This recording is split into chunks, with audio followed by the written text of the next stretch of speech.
few moments later. Pose with the fans. Pose with the pose with the pose with the pose pose with the fans.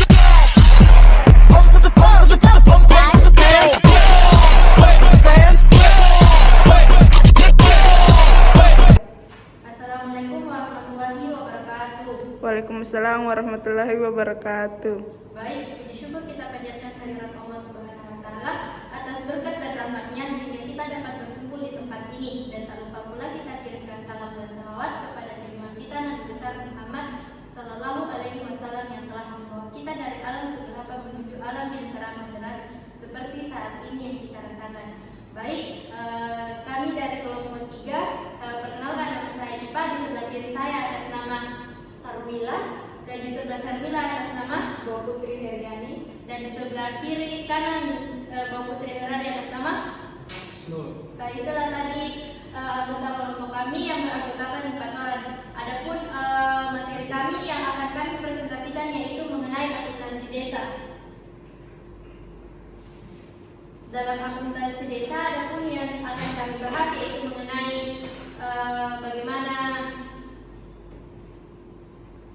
apa itu akuntansi desa.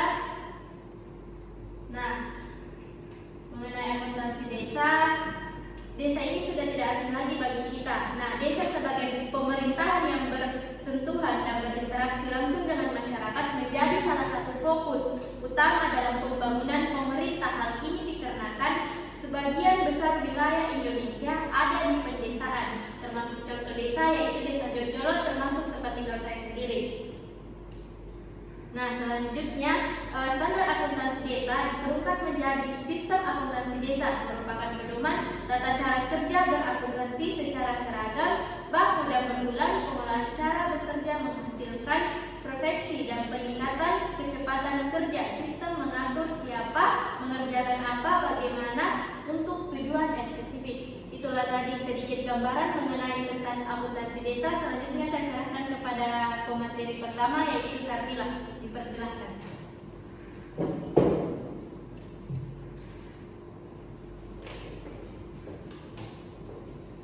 Baik, adapun dasar hukum terkait akuntansi desa.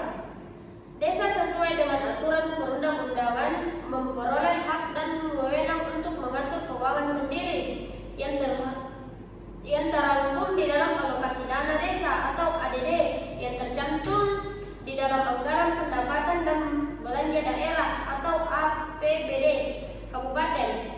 Dalam besarnya dana ADD termasuk alokasi dana yang telah ditetapkan untuk masing-masing daerah kabupaten.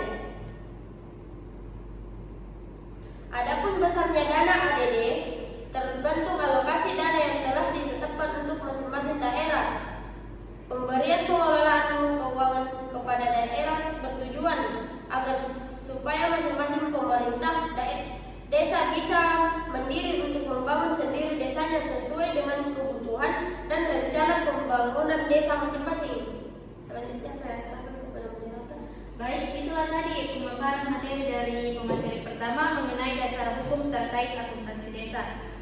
Selanjutnya kita masih membahas mengenai dasar hukum pengelolaan keuangan desa. Saya serahkan kepada pemateri ketiga, pemateri kedua, dipersilakan. Dasar hukum pengelolaan keuangan desa. 1. Peraturan Perundangan Nomor 72 Tahun 2005 tentang Pemerintahan Desa Pasal 75 Ayat 1. Kedua, Permendagri Nomor 13 Tahun 2006, Contoh Permendagri Nomor 59 Tahun 2007 tentang Pedoman Pengelolaan Keuangan Daerah Bab 1 Pasal 4 Ayat 1 dan 2. 3. Permendagri Nomor 37 Tahun 2007 tentang Pedoman Pengelolaan Keuangan Pasal 2 Ayat 1 dan 2, Pasal 3 Ayat 3, Ayat 4 butir A dan B, Ayat 5 Pasal 9, Ayat 6 dan 7. Keempat, Permendagri Nomor 113 Tahun 2014 tentang pengelolaan keuangan desa. Kelima, Permendagri Nomor 20 Tahun 2018 tentang pengelolaan keuangan desa.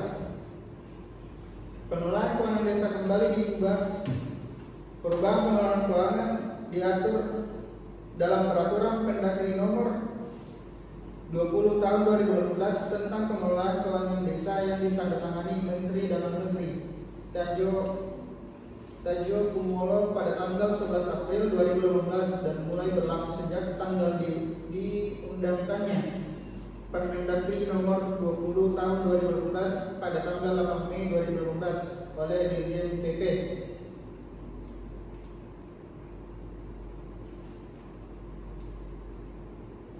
Landasan terbitnya Permendagri 20 Tahun 2018 tentang pengelolaan keuangan desa adalah mengenai mengingat 1. Undang-Undang Nomor 39 Tahun 2008 tentang Kementerian Negara atau Lembaga Negara Republik Indonesia Tahun 2008 Nomor 116, 166. Tambahan Lembaga Negara Republik Indonesia Nomor 4916.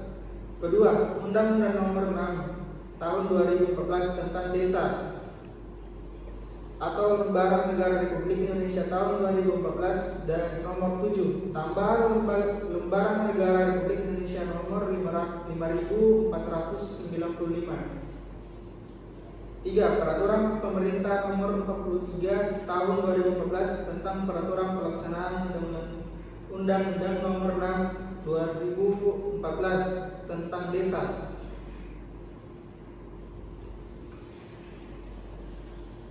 4. Peraturan Pemerintah Nomor 60 Tahun 2014 tentang dana yang bersumber dari anggaran pendapatan dan belanja negara.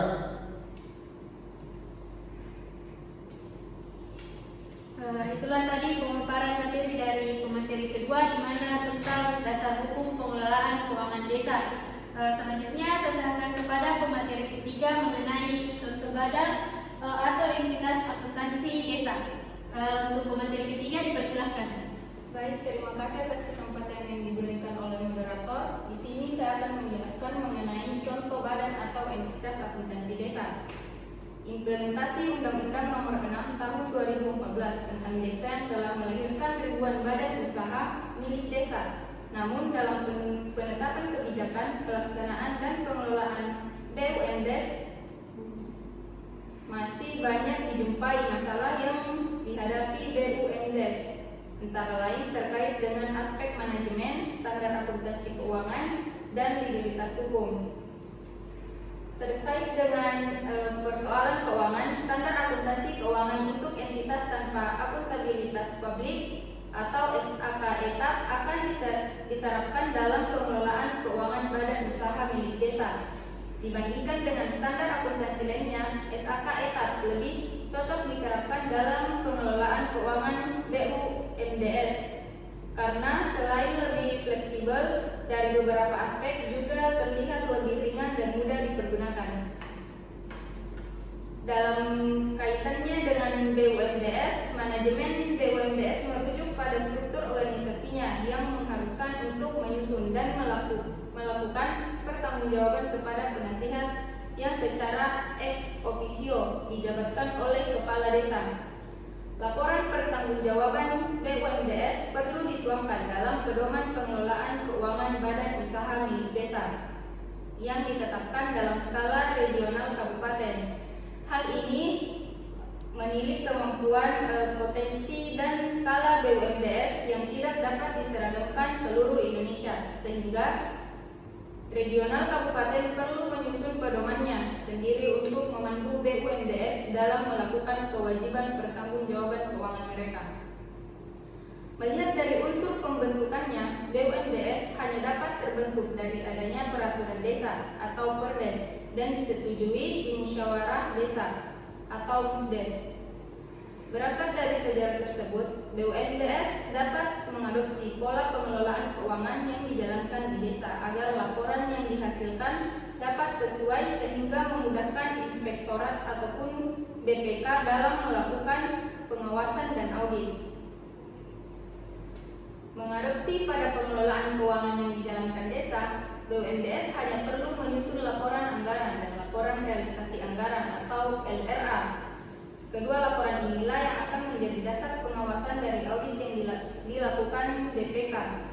Keterkaitan antara anggaran dan realisasi merupakan bentuk pertanggungjawaban yang dilakukan manajemen dalam mengelola dana yang bersumber dari transfer atau APBN atau APBD dengan menyusun laporan anggaran dan laporan realisasi anggaran dan dilampiri laporan neraca, laba rugi, perubahan modal, arus kas, dan catatan atas laporan keuangan BUMDes dapat memenuhi kewajiban pertanggungjawabannya kepada penasihat BUMDes.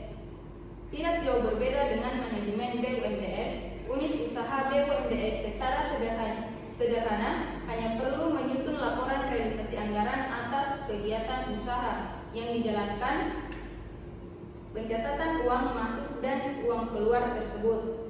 Selanjutnya dilakukan penyesuaian untuk mencatat transaksi yang terjadi secara aktual seperti piutang, hutang, persediaan, dan aset tetap agar dapat menjadi sebuah laporan keuangan lengkap, yaitu laporan realisasi anggaran, laporan posisi keuangan, laporan laba rugi, laporan perubahan ekuitas, laporan arus kas, dan catatan atas laporan keuangan.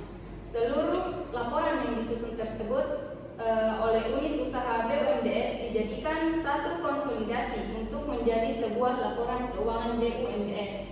Baik, itulah tadi materi yang bisa saya paparkan. Saya serahkan kepada moderator.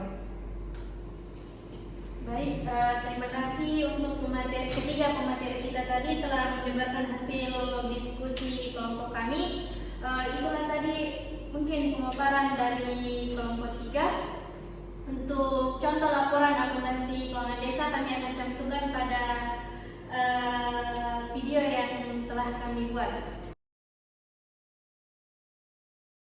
Adapun kesimpulan yang dapat diambil dari materi kami, akuntansi desa adalah pencatatan dari proses transaksi yang terjadi di desa, dibuktikan dengan nota-nota, kemudian dilakukan pencatatan dan pelaporan keuangan sehingga akan menghasilkan informasi dalam bentuk laporan keuangan yang digunakan pihak-pihak yang berhubungan dengan desa.